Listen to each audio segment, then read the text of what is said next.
오늘 스텝 온리에서는 치과 처방전에 대해서 이야기해 보려고 합니다. 처방전을 발부해 드렸는데 가지고 가지 않겠다라고 말씀하시는 환자분들도 계시는데요. 개인정보라 하면은 아무래도 대한 좀 그런 민감한 부분이 있을 수 있어요. 그래서 처방전 발부 시 이런 질병 안녕하세요. 저는 중랑구 LH치과에서 근무하고 있는 12년차 치과 미생사 유연주입니다. 오늘 스텝 온리에서는 치과 처방전에 대해서 이야기해 보려고 합니다. 우리 선생님들 치과에서 처방전 발급이 많이 이루어지고 있다는 거 다들 알고 계시죠? 우리 선생님들은 치과 처방전에 대해서 어디까지 알고 계세요? 오늘 저와 함께 처방전에 대해서 알아보도록 하겠습니다.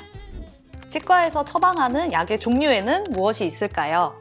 주로 임상에서는 항생제와 진통제만 처방이 많이 이루어지고 있는데요. 치과에서는 염증과 관련되어 있는 질환에는 항생제 처방이 이루어지고 있고요. 통증 조절을 하기 위해서는 진통제 처방이 이루어진다라고 보시면 될 것 같아요. 필요에 따라서는 위장 보호제나 항히스타민제, 항바이러스제 등이 처방이 되기도 합니다. 간혹 연고 형태나 또는 가글액 형태도 치과에서 처방을 해주시기도 합니다. 처방전은 환자가 복용해야 되는 약의 정보를 적어주는 문서다라고 보시면 되는데요. 환자가 치과에서 받은 처방전을 약국에 제출하게 되면 약국은 그 처방전을 가지고 약을 조제하고요. 조제한 약을 환자에게 전달하고 복약 지도를 진행하게 됩니다. 이때 처방전이 정확한 정보를 전달을 해줘야지 환자분들이 정확한 약 처방을 받을 수 있겠죠? 처방전은 어떻게 구성이 되어 있나요? 처방전은 의사와 치과 의사가 환자에게 투여할 약제의 내용을 기재한 문서로 약품명과 용법, 용량 등의 내용이 적힌 문서입니다. 의료와 관련되어 있는 문서이기 때문에 필수로 들어가야 될 내용이 9가지가 있습니다. 실제 처방전을 가지고서는 이야기해 볼까요? 상단에는 보험 구분 표시란이 있습니다. 여기는 환자분의 건강보험 구분에 따라서 또는 그날 진료에 따라서 표시가 달라지게 되는데요. 즉 처방전의 조제료와 그리고 약 비용 등을 산정하는 부분이다라고 보시면 됩니다. 크게 비급여와 급여로 나눠지는 환자의 진찰료 산정과 비슷한 맥락이다라고 보시면 됩니다. 예를 들어서 그날 환자분이 비급여 임플란트를 진행을 하셨다라고 하면 기타 부분에 체크를 하고요. 비급여로 처방전을 발급해 주시면 되고요. 만약 환자분이 급여 임플란트를 진행을 하셨다라고 하면은 급여 부분에 체크하고 급여로 처방전을 발급해 주시면 됩니다. 정리하자면 의료급여 환자나 아니면 일반 급여 환자가 급여 진료를 진행을 했을 때 급여로 처방전을 발급해 주시면 되고요. 급여 환자와 의료급여 환자가 만약 비급여 진료를 받았다라고 하시면 비급여로 처방전을 발급해 주시면 됩니다. 이 처방전의 구분에 따라서 환자가 약국에 지불해야 되는 비용이 달라질 수 있기 때문에 신중하게 선택이 되어 작성되어져야 됩니다. 그리고 그 밑에 보시게 되면은 조제 시 참고사항을 적을 수 있는 란을 같이 보실 수 있습니다. 조제 시 참고사항 란에는 가루약 조제에 대한 여부 또는 비급여 처방의 이유 그리고 약품 개별 포장에 대한 내용을 적는 란으로 처방기관과 약국의 정보 정단 란이라고 보시면 됩니다. 생각보다 처방전에 많은 정보가 들어가고 있죠.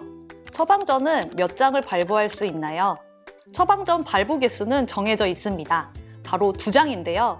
한 장은 환자 보관용, 한 장은 약국 보관용입니다. 두 처방전의 차이점은 환자의 주민번호 뒷자리 공개 여부에 따라 달라지게 됩니다. 대부분의 의원급에서 한 장의 약 처방만 발부를 하고 있는 걸로 알고 있는데요. 2장이 의무라는 거 꼭 인지하고 계셨으면 좋겠습니다. 간혹 환자분들이 환자용 보관 처방전을 가지고 가지 않겠다라고 말씀하시는 경우들이 있어요. 차트에 환자분께서 약국 보관용만 발부해 가셨다라고 기입해 두시는 것을 추천을 드립니다. 우리가 개인정보라 하면은 아무래도 질병 분류 기호에 대한 좀 그런 민감한 부분이 있을 수 있어요. 처방전 발부 시 이런 질병 분류 기호를 입력하지 않고도 처방전 발부를 할 수 있으니 참고해 주시면 좋을 것 같습니다. 치과 처방전에도 유효기간이 있나요? 약품에도 유효기간이 있듯이 처방전에도 유효기간이 있습니다. 대부분 치과에서의 처방전의 유효기간은 3일에서 7일까지로 작성되어지고 있습니다. 처방전에 이제 유효기간이 있는 이유는 치과 의사의 의학적 판단에 의한 것으로 처방에 기재된 그 당시의 환자의 증상에 따라서 처방전이 발부되는 거잖아요. 근데 이 기간이 지나고 나서는 환자의 증상이 어떻게 변할지 모르기 때문에 그거에 맞춰서 유효기간이 작성이 되는 거다라고 보시면 됩니다. 간혹 유효기간 안에 처방전을 잃어버렸다라고 하면 다시 재발부가 가능하니 참고해 주시면 좋을 것 같습니다. 그럼 처방된 약을 잃어버렸을 경우에는 처방전 발부가 어떻게 이루어져야 될까요? 처방을 받은 약을 잃어버린 건 환자의 잘못이기 때문에 비급여로 다시 조제를 받아야 합니다. 그래서 구분란에 기타의 약 분실로 표시를 한 후에 이제 처방전을 발부해 주셔야 되고요. 처음에 급여로 처방받았던 약제의 비용과 전액 부담으로 발부된 처방전의 약제의 비용이 다르기 때문에 미리 환자에게 처방전을 발부할 때 이 점을 설명해 주셔야지 컴플레인 없이 약 처방 발부가 가능하다라고 보시면 됩니다.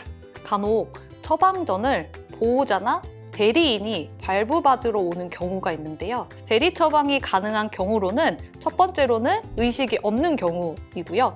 두 번째로는 거동이 불편하고 같은 질병으로 오랫동안 진료를 받고 있는 경우 또는 같은 처방을 지속적으로 받고 있는 경우다라고 보시면 됩니다. 대리 처방이 가능한 보호자의 범위로는 부모 및 자녀, 배우자 및 배우자 부모, 그리고 형제, 자매, 그리고 사위 및 며느리, 노인의료복지시설의 종사자, 그 밖에 보건복지부 장관이 인정한 경우입니다.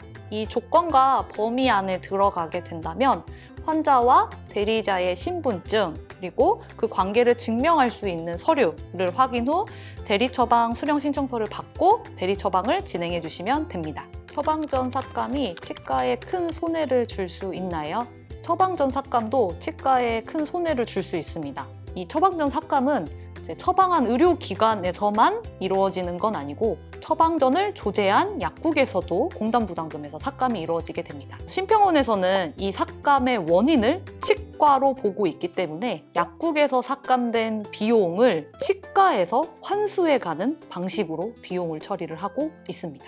즉 처방전 삭감이 이루어지게 된다면 모든 삭감의 비용을 치과에서 부담을 한다라고 보시면 됩니다.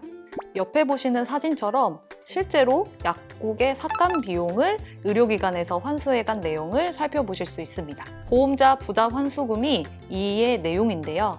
이 내용은 히라에서 원해 처방 삭감 내역에서 확인을 하실 수 있습니다. 치과에서 약 처방의 삭감은 치과에서 처방이 불가능한 약품을 처방을 했을 경우 또는 약품을 처방을 했는데 잘못된 상병명으로 처방을 했을 경우에 이루어지게 되는데요. 약품의 상병명이 잘못되어 있는 경우에는 우리가 재심사 조정 청구를 시행해 보셔도 되니까 참고해 주시면 좋을 것 같고요. 간혹 처방전을 발부해 드렸는데 가지고 가지 않겠다라고 말씀하시는 환자분들도 계시는데요. 처방전이 발부된 상태에서 조제를 받지 않아도 처방전 삭감이 이루어질 수 있어요. 이때는 차트에 환자가 처방전을 거절했다라는 내용을 기입을 해 주셔야지 추후에 생길 수 있는 문제를 예방하실 수 있습니다.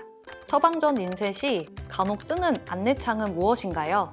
아마 이 안내창을 말씀하시는 것 같은데요.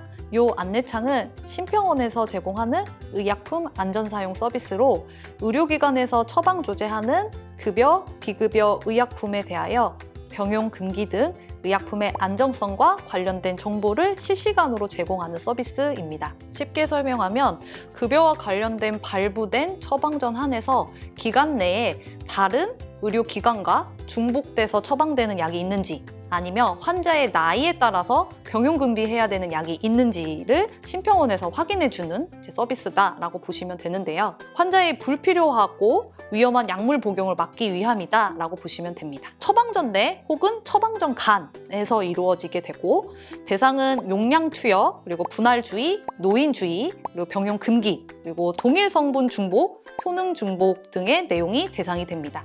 다만 전신질환 자체가 등록이 되어 있는 건 아니라서 전신질환자 대상으로 병용 금기해야 되는 약은 따로 확인하셔서 이제 처방전을 발부해 주셔야 됩니다.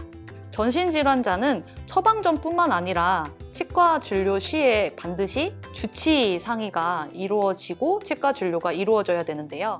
간혹 이제 진료 전에 약을 중단해야 되는 경우라든지 아니면 예방적 항생제를 복용해야 되는 경우들도 있기 때문에 반드시 전신질환자의 진료 전에는 주치의와 상의 후 진료하시길 바랍니다. 지금까지 처방전 Q&A를 진행해 보았습니다. 우리 선생님들 처방전 발급하실 때 많은 도움이 되었으면 좋겠습니다. 이상 스텝 온리와 함께한 치과위생사 유연주였습니다. 감사합니다. 처방전에 대하여 더 궁금한 점이 있다라고 하시면 오브 스토리에 자유롭게 남겨주세요. 제가 직접 답변 남겨드리도록 하겠습니다. 감사합니다.